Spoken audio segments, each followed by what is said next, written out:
Good evening.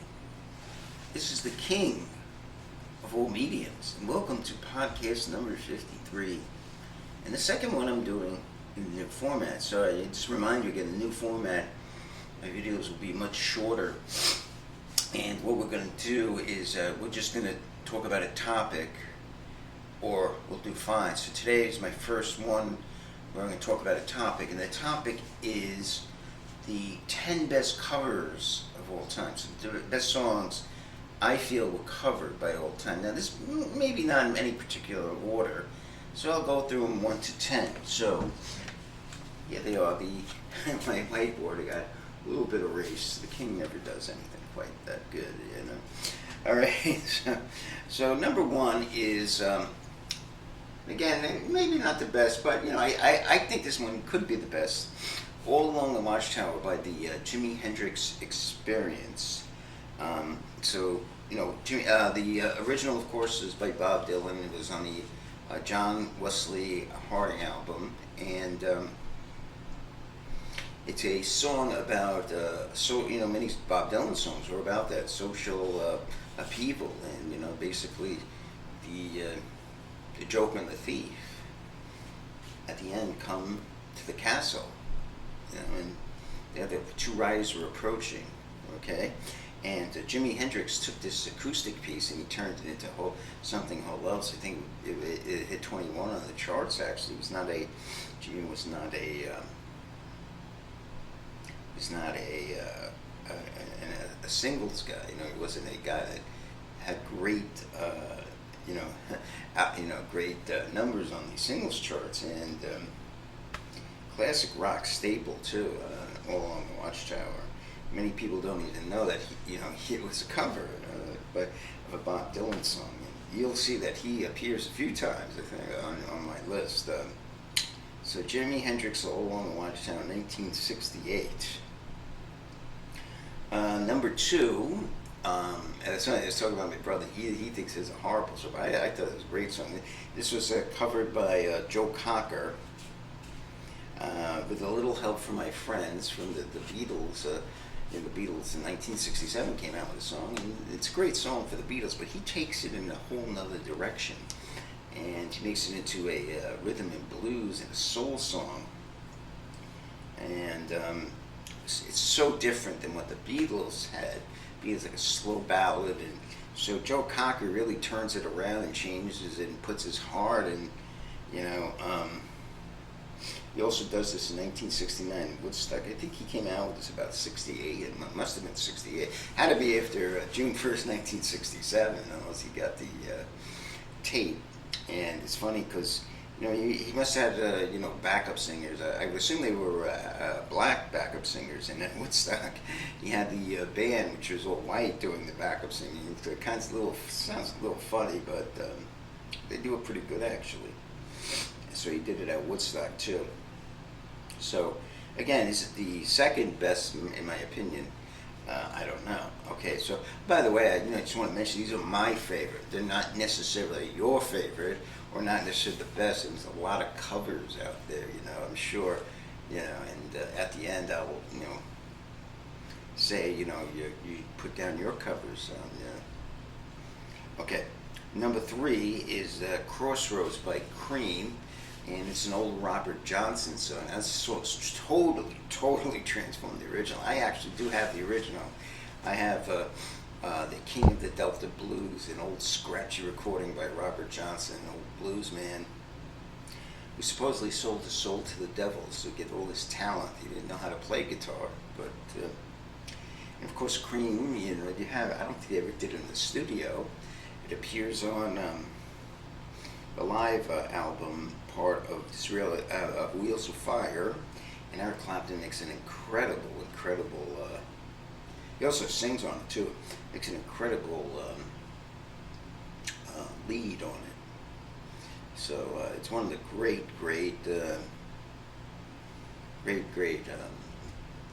so cover as many bands, bar bands do it too. It's one of the classic easy to play. It's so Cream is number 3 on that I came up with. Now number 4, Inside Looking Out by Grand Funk Railroad. Now, this was a minor hit for the Animals in, I think, about 1966, and Grand Funk Railroad really transformed the song into, a good song. And by the Animals, it was a very good song. They transformed it into about a 10-minute jam, and they really took this song, just took it over. And a lot of people to this day don't know that it was a cover, and they end shows with it, and it's it's a really unbelievable. If you never heard it, you should definitely get on the streaming service and listen to it. It's many people are rediscovering it. Young kids are rediscovering it. It's one of the great songs of all time. I mean, in its day, it wasn't looked on fondly, and Grand Funk, of course, wasn't looked on fondly. But this is a great. It just was an incredible 3-man band. Just everything worked in this song for that. Number 5, Woodstock by Crosby, Stills, Nash and Young. Now, let me stop at this point. Now, see, you might say, what is a great cover? Now, okay, so does it have to be better than the original? Not necessarily. I mean, it should be a little different. It should add something to the original. It should make it, again, this is my opinion. I could, you might have it differ. It should be different. The first thing is it different than the original. Yes, it has to be different. It can't be the same as the original. It should add to the original. It could add to the original, but it should be different. It should extend and make the original better. It doesn't necessarily mean it makes the original sound horrible. It makes it sound great. So this is the case with this song, Woodstock. The original by Joni Mitchell is a beautiful song, and definitely listen to it. So she wrote it right after.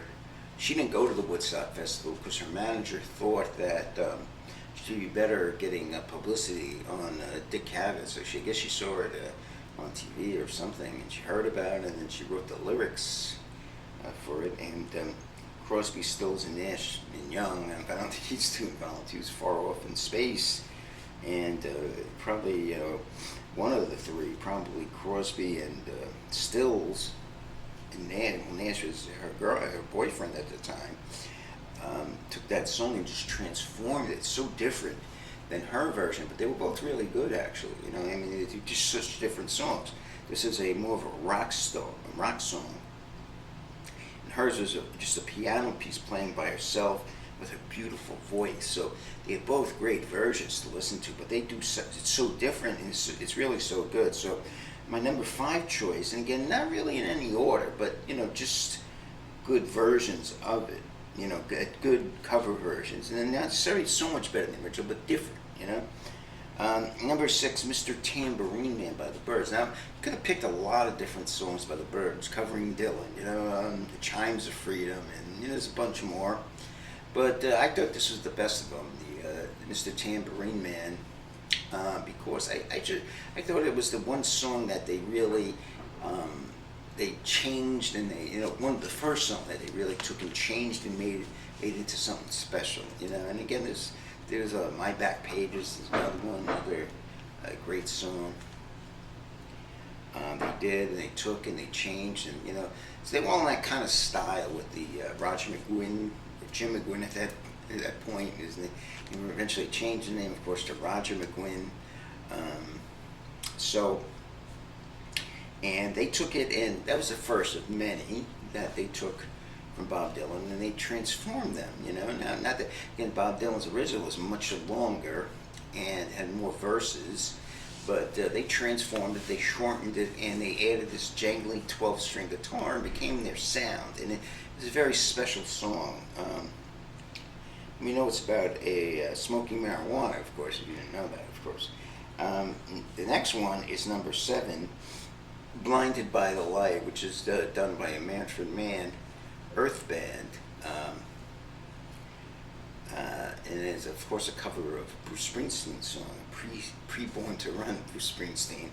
And I always thought this was a great song. And the original by Bruce Springsteen is okay. It's I think it's more of a more of a folky type song, and it has a lot of keyboards and dazzle, and just makes it into a much better song.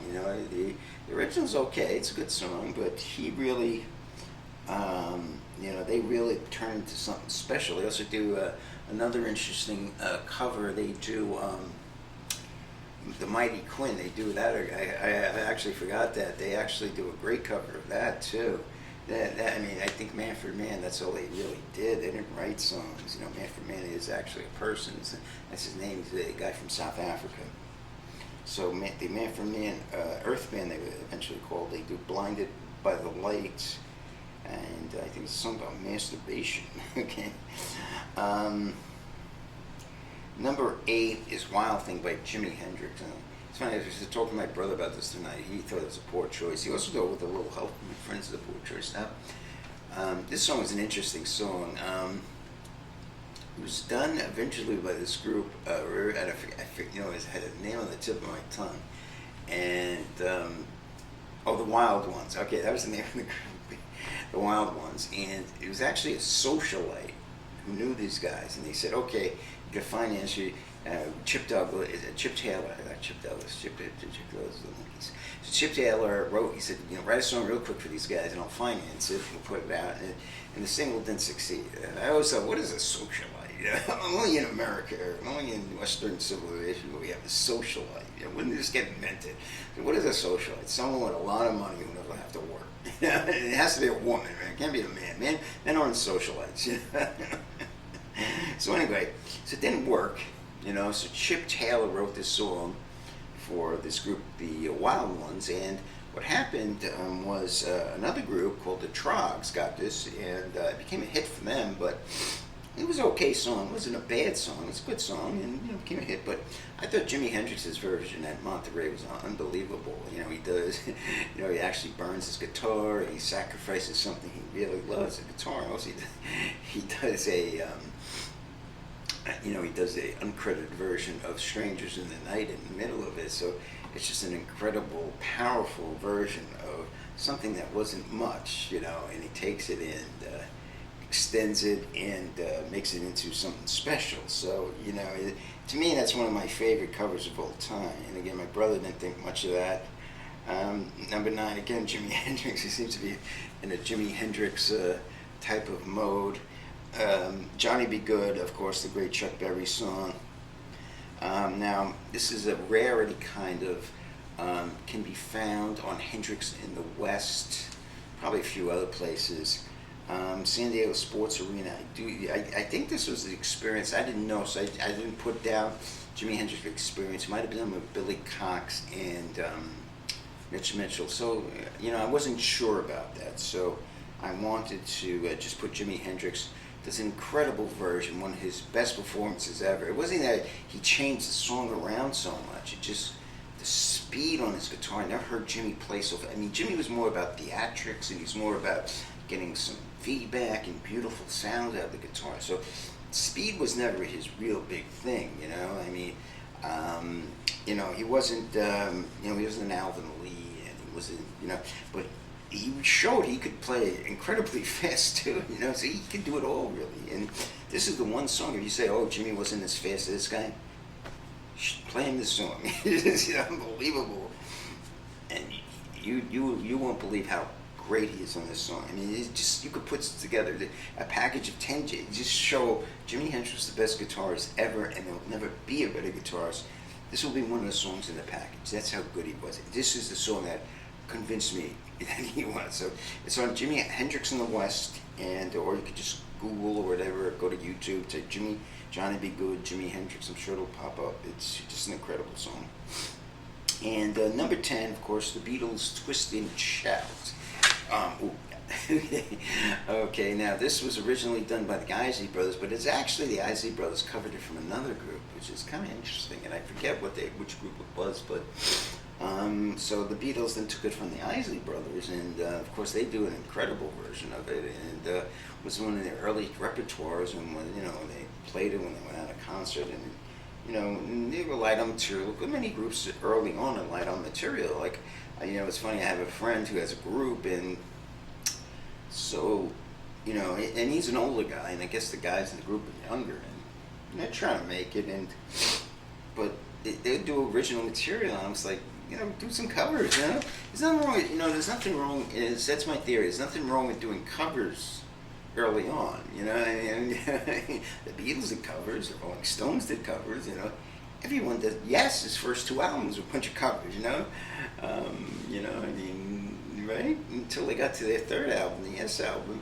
So it's funny how a lot of groups are stubborn and they don't do covers. They should do. You should do covers when you first start out. The young people with the rock groups out there. If you don't do covers, you're going the wrong, because you're not going to have a lot of good material, and then you play your sucky material. It's going to drive people out. So combine your good new material with a lot of covers. So that's a lot of people don't understand. So I suggested a cover, but I think he got mad. He never responded to me. Okay, so Twist and Shout was a great cover by the Beatles, and a lot of people think they wrote the song, but they didn't. It was actually covered by the Isley Brothers, and they covered the Isley Brothers. Now, some honorable mentions. Really, this will be short. We need 16 minutes. Okay, it's two Buddy Holly songs that I thought were good covers. Well Alright by Blind Faith, Not Fade Away by the Rolling Stones. I thought they did some nice jobs. Like a Rolling Stone, again, Jimi Hendrix was a nice cover. Let's see if I think anything else. But I think that's a pretty good list of honorable mentions. I'm sure we'll come up with some more.